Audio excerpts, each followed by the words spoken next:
Magandang araw mga kaibigan. So, pag-usapan natin ngayon, gaano katagal, ilang taon ang aabutin bago matapos ang trial ni PRRD sa ICC sa Netherlands. Kasi yung nangyari kagabi, pre-trial lang yon at ang next hearing sa September 23. So, gaano katagal bago matapos? Meron akong nabasa na post ni Attorney JB Hinlo, isa sa mga kandidato ng PDP laban. Yung gaano katagal, para may idea tayo. Sabi niya, with the length of the trial at the ICC, the age and health condition of FPRRD, he may not even see the conclusion of the case filed against him. Nakakagalit, pero ito yung playbook na gustong ilaro ng kanyang mga kalaban. Takot sila sa patas na laban sa hukuman ng Pilipinas at traidor na ibinigay siya sa mga dayuhan. Baka daw hindi na abutin ng buhay ni Pangulong Duterte ang desisyon o ang sentensya ng korte sa tagal ng hearing sa ICC. So, sinearch ko sa Google. May dalawang stages ng trial, pre-trial at saka yung trial proper. Ang pre-trial, it can last 1 month to 4 years.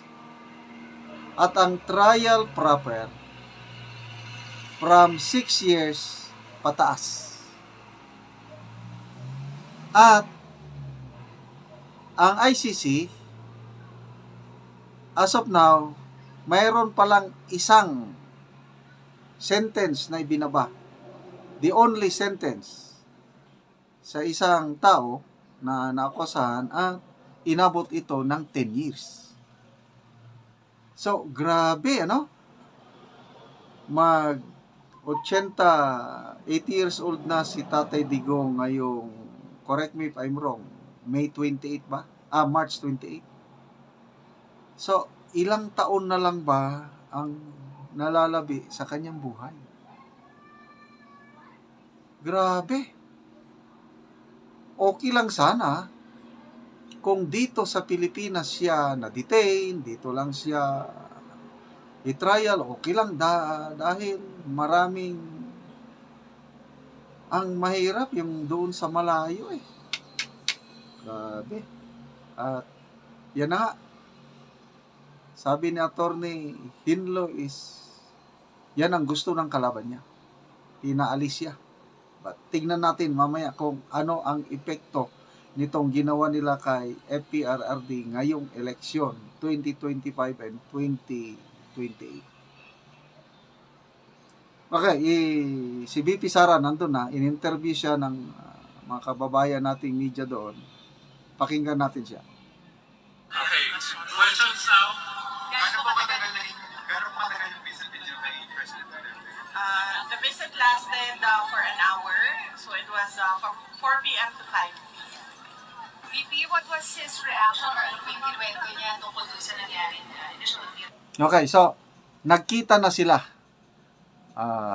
Nag-usap na for 1 hour. So ito, tinatanong siya ng media. Hindi namin na-discuss. Hindi namin na-discuss yung initial appearance na niya kanina. Sorry. We did not discuss his initial appearance. And we only discussed the lawyers and the legal team and what we are going to do in the next 4 days. Yes. VP, were you surprised that the former president appeared via live stream? to see him there in such shape? I had no expectations. I did not know. I did not know he was appearing before a live stream. But I think it was the decision of the doctor. So, Set up together! You lucky So, parang mahina si PRRD sa pagsasalita. VP, what's the plan now? The next hearing is September 23 pa. How will the family prepare for this? May invitation ba? okay. So, I have not discussed the arrangements with next of kin and relatives here. I will discuss it with them tonight, and I will relate to them also what the president said and what the president wanted them to know. And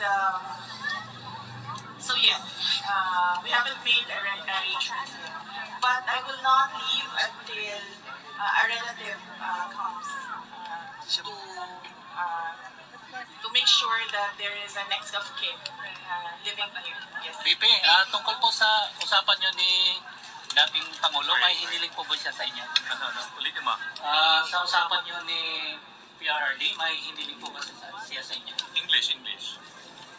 Oh, yeah. Okay. Yes. When we talked, he, as a request, he asked me to go home. So, he repeatedly said, do not leave the country. Do not leave the Philippines. And so I told him na I know, I understand that. And I do not want to be here as well. Unfortunately, I am the only one who has a Schengen visa. And I am the only one who is a lawyer. So I told him that when we are able to meet with the legal team, that I will immediately return home and yes, do my work. May defense team na po ba si PRRD, ma'am? Defense team, yes, we already have a lead counsel, and there will be meetings. We had a meeting with him yesterday, and then we will have a meeting in person when he arrives this weekend. And how many? Is it Nicholas Kaufman? Okay. Yes, the president already appointed. Yes, the president already appointed Nicholas Kaufman as his lawyer. Ma'am, let me just go back to what he said. Yon, Nicholas Kaufman, isang British lawyer, ang lead counsel. Kay mga kaibigan, yun na nga, ang habilin ni Tatay Digong kay BP Sara is umuwi ka na. Huwag mong iwanan ang Pilipinas. So makita mo yung pagmamahal ni Tatay Digong sa ating bansa.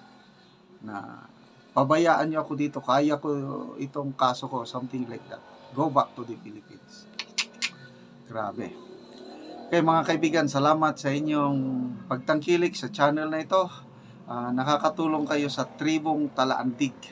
Dahil ang income natin ay tinutulong natin sa tribo, nagpapatanim tayo ngayon ng saging lakatan. Sa kanila, kung may itinanim, may aanihin. Panoorin nyo ang video na ito. Nandito na po kami sa aming taniman na saging lakatan. Mag-aabono po kami.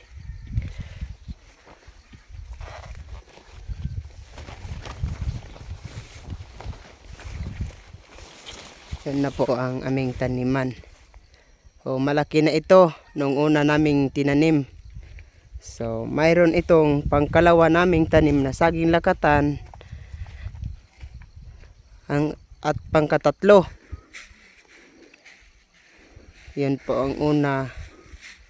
At mayroon pang iba naming tanim. So, maayos ito. At maganda ang tubo ng aming saging. Ito, nag-aabono kami ng... Anong abono, sir, ang inabono mo? Ammonium o complete. Ammonium at complete. So, ito na po. Para itong mataba pa ang aming tanim na saging lakatan. So, sa 2 semana, mag-aabono kami.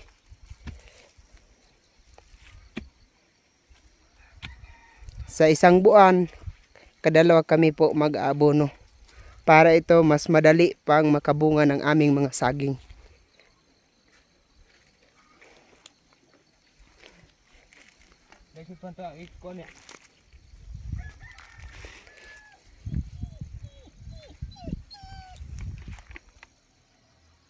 So ito na po ang pangalawa naming taniman na saging lakatan.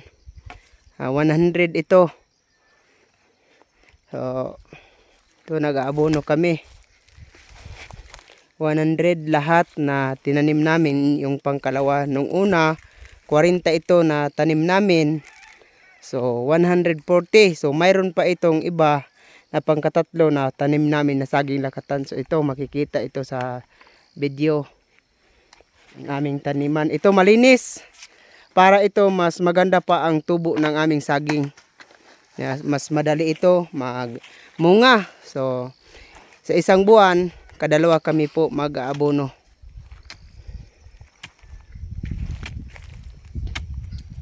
Ito po ang aming saging. Malinis ito kasi kailangan ng saging lakatan na malinis para ito mas mataba pa at maganda pa ang tubo.